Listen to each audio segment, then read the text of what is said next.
جی ایک صاحب نے پوچھا ہے کہ توبہ کا صحیح طریقہ بتا دیں، ہمیں تو مانگنا بھی نہیں آتا۔ جی توبہ اصل میں حدیث مبارکہ میں آتا ہے الندم التوبہ، اگر کوئی گناہ ہو گیا ہے تو اس پہ اگر آدمی شرمندہ ہو جائے یہ بھی توبہ ہے، اور دل میں اگر یہ بات آ گئی، اس کو احساس ہو رہا ہے کہ مجھ سے یہ غلطی ہوئی ہے، اور اللہ سے دل میں کہہ دے کہ یا اللہ مجھے معاف کر دے، میں ایسا نہیں کرتا، اب میں توبہ کرتا ہوں،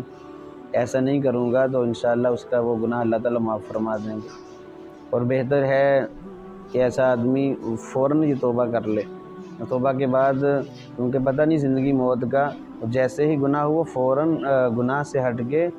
توبہ کر لے، پکا ارادہ کرے کہ میں آئندہ گناہ نہیں کروں گا، اور اپنے کیے ہوئے پر ندامت شرمندگی بھی ہو۔ لیکن بہتر طریقہ بعد میں یہ ہے کہ غسل کر لے اور اچھا لباس پہنے، صاف لباس پہن لے، اور 2 رکعت نفل صلاۃ التوبہ پڑھے، اور پھر اللہ سے گڑ گڑا کر معافی مانگ لے۔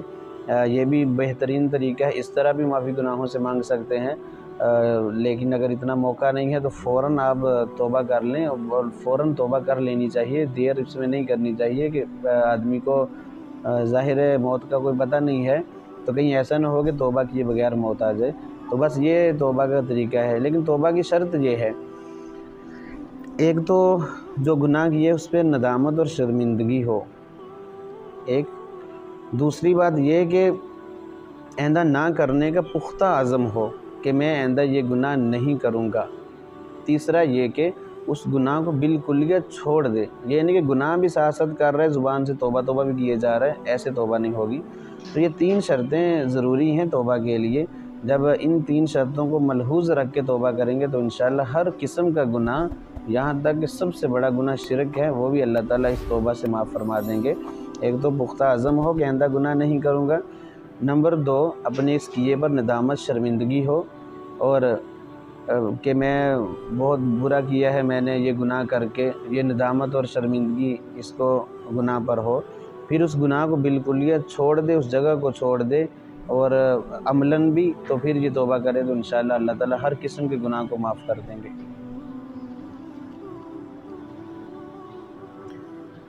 سوال پوچھا ہے کہ رشتے وغیرہ آتے ہیں لیکن پتہ نہیں کسی نے کچھ کیا ہوا ہے، بندش ہے، کام شروع کرتے ہیں پایہ تکمیل تک نہیں پہنچتا، تو یاد رکھیں اس میں قرآنی ایک دعا ہے، آپ کو وہ دعا بتا دیتا ہوں۔ سورۃ توبہ کی آخری آیت ہے، حسبی اللہ لا الہ الا هو علیہ توکلت وہو رب العرش العظیم۔ اول آخر درود شریف کے ساتھ 7 مرتبہ صبح و شام یہ دعا پڑھیں، انشاءاللہ ہر قسم کی بندش ختم ہو جائے گی، اور جو بھی کام شروع کرتے ہیں پایہ تکمیل تک نہیں پہنچتا، اس کی برکت سے وہ کام بھی پایہ تکمیل تک پہنچ جائیں گے، اور ہر طرف سے آسانی ہوگی، اللہ تعالیٰ مدد فرمائیں گے۔ بس پختہ ارادے کے ساتھ، اخلاص کے ساتھ یہ دعا پڑھنی شروع کریں، انشاءاللہ بہت فائدہ آپ کو جلد ہی نظر آئے گا، ہر قسم کی بندش، رکاوٹ سب کچھ ختم ہو جائے گا۔ سوال پوچھا ہے کہ رشتہ نہیں مل رہا یا اچھا کاروبار نہیں چل رہا، اس کے بارے میں کیا وظیفہ ہے؟ تو اس کے بارے میں حضرت موسیٰ علیہ السلام کی دعا بڑی جامع دعا ہے، آپ اس کا اہتمام کریں، کثرت سے پڑھیں، ربی انی لما انزلت الی من خیر فقیر، اس سے انشاءاللہ العزیز اچھا رشتہ بھی مل جائے گا اور اچھا کاروبار بھی مل جائے گا، بڑی مجرب دعا ہے، اس کا اہتمام کریں، کثرت سے پڑھیں، انشاءاللہ یہ جو مسئلہ ہے آج کل اکثر نوجوانوں کو، یہ کاروبار نہیں ہے، اچھا رشتہ نہیں ہے، تو انشاءاللہ اس کی برکت سے اللہ تعالیٰ یہ مسئلہ جو بڑا مسئلہ ہے وہ حل فرما دیں گے۔ پوچھا ہے کہ جب بچہ پیدا ہوتا ہے تو اس کے کان میں اذان کیسے پڑھیں گے؟ تو بچے کی ولادت کے بعد اس کے دائیں کان میں اذان پڑھی جائے گی اور بائیں کان میں تکبیر کہی جائے گی، بس قبلہ رخ کھڑے ہو جائیں اور بچے کو منہ کے قریب کر لیں، اور بہت زیادہ بلند آواز سے نہیں، اذان کے کلمات آہستہ آہستہ پڑھیں گے، اور تکبیر تھوڑا سا تیز، حدر جس کو کہتے ہیں، تھوڑا سا تیزی میں پڑھی جائے گی، اور عام جو اذان ہم پڑھتے ہیں وہی اذان پڑھی جائے گی، اور تکبیر جو عام اقامت کہی جاتی ہے وہ تکبیر پڑھ دی جائے گی، بس یہی طریقہ ہے بچے کے کان میں اذان پڑھنے کا۔ سوال پوچھا کہ غسل کب واجب ہوتا ہے؟ فقہاء کرام نے 4 شرطیں لکھی ہیں غسل کے واجب ہونے کی۔ نمبر 1، منی کا شہوت کے ساتھ نکلنا، اس میں احتلام بھی شامل ہے، تو منی کا شہوت کے ساتھ کود کر نکلنا یہ موجب غسل ہے، اس سے غسل واجب ہو جاتا ہے۔ نمبر 2، التقاء خطانین، یعنی مرد اور عورت کی شرمگاہوں کا آپس میں مل جانا، اس سے بھی غسل واجب ہو جاتا ہے۔ یہ ایسی بات ہے، بہت سارے لوگ اس سے ناواقف ہیں اور وہ سمجھتے ہیں کہ جب تک انزال نہیں ہوتا غسل فرض نہیں ہوتا، حالانکہ ایسی بات نہیں ہے۔ سیدہ عائشہ صدیقہ رضی اللہ تعالیٰ عنہ کی روایت ہے کہ آپ صلی اللہ علیہ وسلم نے فرمایا کہ جب مرد عورت کی 4 شاخوں کے درمیان بیٹھ جائے اور دونوں ختنے مل جائیں، یعنی مرد کی شرمگاہ عورت کی شرمگاہ کے ساتھ مل جائے، اس ملنے سے مراد تھوڑا سا دخول ہے، تو اس پہ چاہے انزال ہو یا نہ ہو کوئی غرض نہیں ہے، اس سے غسل دونوں پر واجب ہو جائے گا، مرد پر بھی اور عورت پر بھی۔ یہ ایک ایسی صورت ہے جس سے عام لوگ جو ہے وہ بے پرواہ، ان کو پتہ نہیں ہے، بہرحال اس سے بھی غسل فرض ہو جاتا ہے۔ تیسری صورت ہے ماہواری، جو عورتوں کو آتی ہے، ایام حیض آ جانے سے غسل واجب ہو جاتا ہے، اور جیسے ہی وہ ایام ختم ہو جائیں عورت کو چاہیے کہ وہ غسل کرے اور اپنا نماز روزہ شروع کر دے۔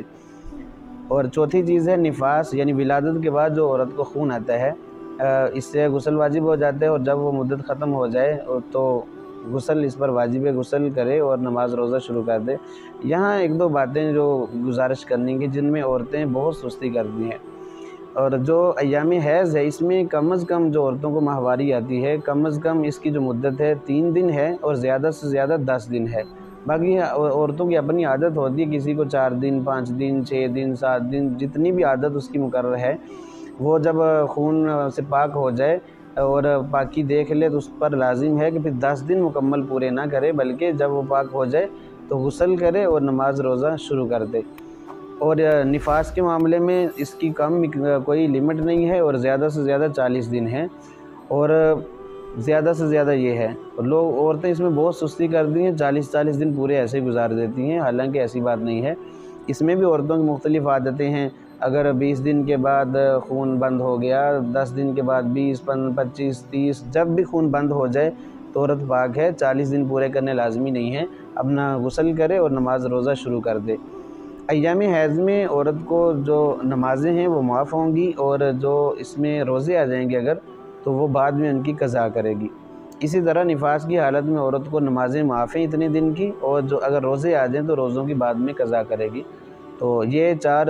شرطیں ہیں غسل کے واجب ہونے کی: منی کا کود کر شہوت سے نکلنا، دوسرا شرمگاہوں کا آپس میں مل جانا، تیسرا حیض، چوتھی نفاس۔ یہ دونوں آخری عورتوں کے متعلق ہیں۔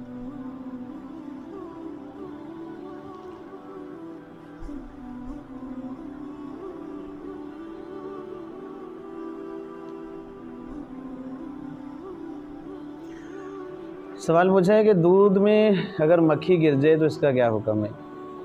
حدیث مبارکہ میں آتا ہے کہ مکھی جب اس چیز میں گرتی ہے نا، تو اس کے ایک پر میں شفا ہے، ایک میں بیماری ہے، تو یہ بیماری والا پر جو ہے نا وہ پہلے وہ اس میں ڈبوتی ہے،